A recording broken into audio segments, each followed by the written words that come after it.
So in this video, I'll be bringing you up to date on what exactly is going on with President Biden and Joe Manchin's Build Back Better bill. And is Senate Democrat Joe Manchin ever going to support the plan? Well, I'll be answering those questions right now, everybody. Stay tuned. I'm not going to waste any more of your time. Here it is. Many of you are concerned about Joe Biden's massive spending plan.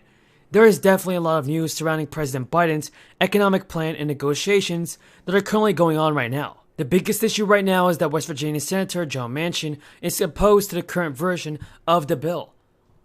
President Biden and Manchin have agreed that an acceptable version of the bill would spend around $1.75 trillion in 10 years.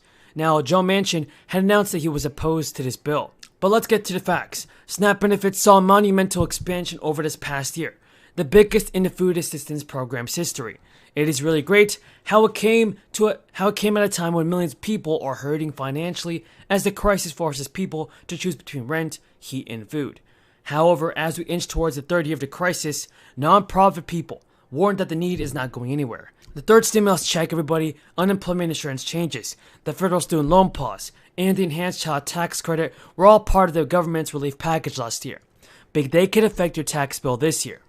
If you have received any enhanced child tax credit payments, then it is important to know that these payments will affect your tax bill. The credit was increased from up to $2,000 to as much as $3,600. Many families receive half the larger payment throughout 2021. That's all in monthly installments worth as much as $250 to $300. And those who were eligible to receive the third stimulus check, which were dispersed last year, but never received it, could finally get their payment when they file their 2021 taxes. Or will be in our families section of what comes next. So again, on this happy occasion, within this past week, we did what we promised. Help was on the way, help is here, money in the pocket, children now going back to school healthily, people back to work. Again, money in the pockets of the American people, vaccines in their arms. We're very proud of our president. We're very proud of the Democrats in Congress.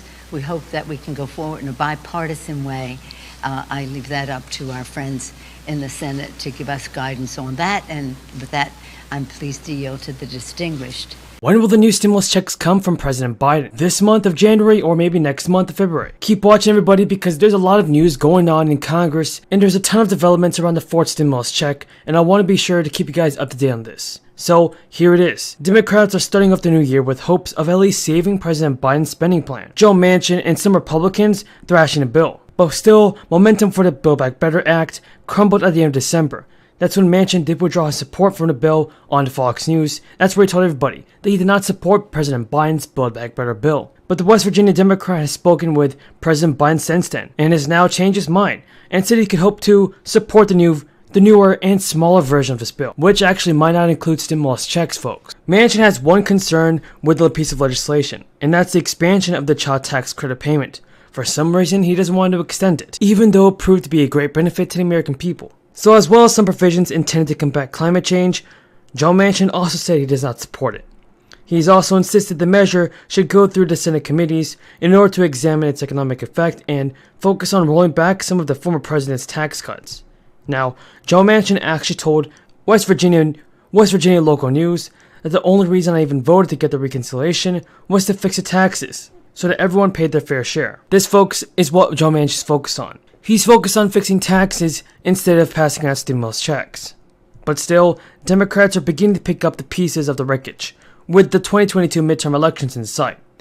Some people have even floated the possibility of breaking up the package into smaller pieces and smaller bills that would be easier to pass. Some Senate Democrat, Ben Cardin, also said that is a strategy decision that's being negotiated, and that the Republicans are open to a way to reach the finish line, because they want to make it as comprehensive as possible because the needs are just there.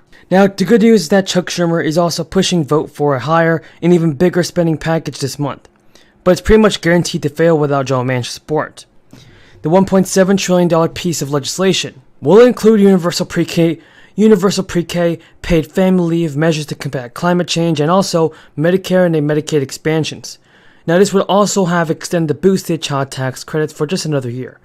Democrats have also proposed paying for the bill by establishing an ultra-millionaire's tax and imposing a 15% levy on the income that wealthy companies report to shareholders. But since President Biden has become president just over a year ago, Congress has approved a staggering $3.1 trillion in federal spending. But the nation's debt level is already at a historic high of $29 trillion and is also on track to surpass $30 trillion. Schumer also said that the Senate is going to debate and consider changes to the Senate rules. Now, the vote has a very slim chance, everybody, like I said, of succeeding. That comes as Joe Manchin and Kyrsten Sinema still don't have full support behind the bill. Schumer wrote in the letter that over the coming weeks, the Senate will once again consider how this union will confront the historic challenges facing the democracy. Now, this comes as key senators have continued their meetings to discuss potential Senate rules and changes over the holiday recess. Nonetheless, folks, the aide also said more meetings on the topic will also happen this week when lawmakers return to D.C. So, hopefully President Biden, the Democrats, and Republicans can get the stimulus check sent out before the end of the year. Now, if you guys believe that President Biden should do a better job in sending out the stimulus checks, then tell me in the comments down below. As always, everybody, thank you again for your support. Today, I'm mayor's daughter. My father was mayor from when I was in first grade. When I went to college, he was still mayor of Baltimore. My brother was mayor of Baltimore. So when the mayor shows up, that's a really important occasion. Thank you, Mr. Mayor, not only for your presence, but for your kind words about the rescue package and where we go from here, and for your great leadership of this wonderful city of Austin. Are we keeping it weird enough? Is that the deal? Okay. Julian, it's I can't tell you how your words are music to my ears and to anyone who is in public service. To hear the mission that you have, how you fulfill it, the volunteers who participate. Thank you, to community foundations, communities, and your Prosper Center here. And thank you to the volunteers who are here and many who are not, but all of them important. Because the public policy that we put forth to help people, for the people, has to be accessible to them, whether it's linguistically, culturally, just informationally, and thank you for making those connections. It's, again, an honor to be here. I want to take up where Mr. Doggett left off. First of all, I accept any compliment on behalf of the House Democrats. Okay. None of this would be possible without the courage, the integrity, the values-based attitude that they have. And when people compliment me for bringing them together, I said, I don't bring them together. Our values bring us together, and our overriding value is to help America's working families, to lower health care costs by increasing paychecks, by having cleaner government. And we can talk about that, too, with what's happening with the voter suppression. But as we do that, he also mentioned at closing his remarks, President Biden. President Biden has made all the difference in the world. He came into to office with a vision to build back better,